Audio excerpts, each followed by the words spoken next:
Adventure ba ka mo? Isama na sa bucket list mo ang The Sand Dunes ng Poway, Ilocos Norte. Ito ay may lawak na 88 square kilometers overlooking the West Philippine Sea.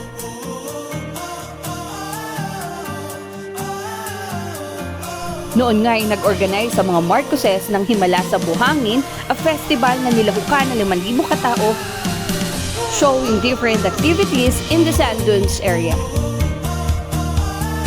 Ito ay tinawag nilang Poway Kumakaway tourism campaign na nagpa-boost sa tourism ng Poway, Ilocos Norte.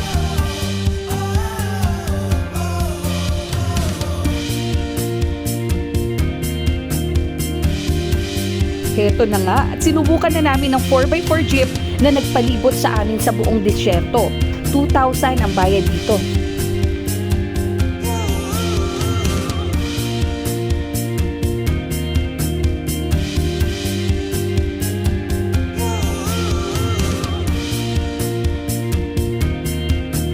May patag na lugar at meron ding lubak-lubak na nagdagdag excitement sa amin.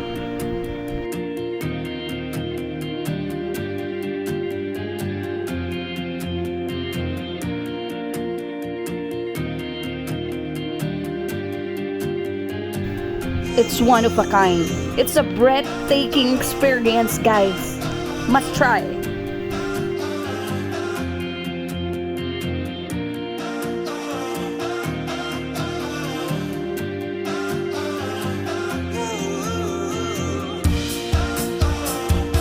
At hindi na nga namin malaman paano hahawak dyan para kaming matutumba.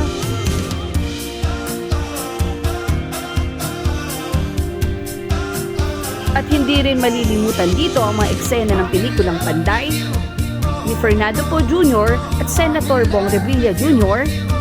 Flavio Lizardo!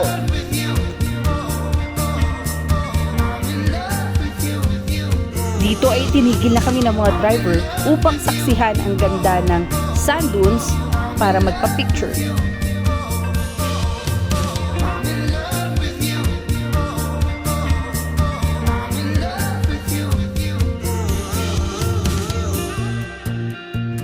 Ayan, hala, sige, kaldag pa.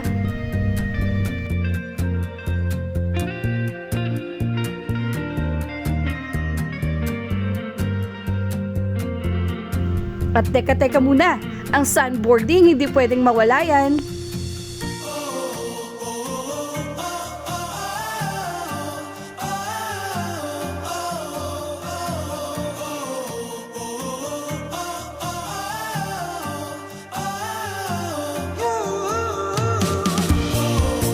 At dito na nga sa sandboarding area, makikita nyo ang mga photographer na kumuha ng mga larawan nyo.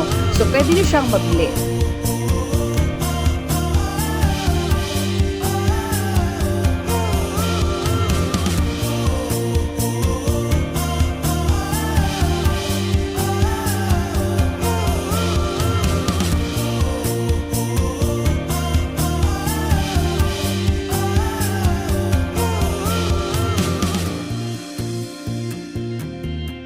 Hi mga Beshi Wops, my name is Regine, the Cavite vlogger. Always believe in the saying, live life to the fullest.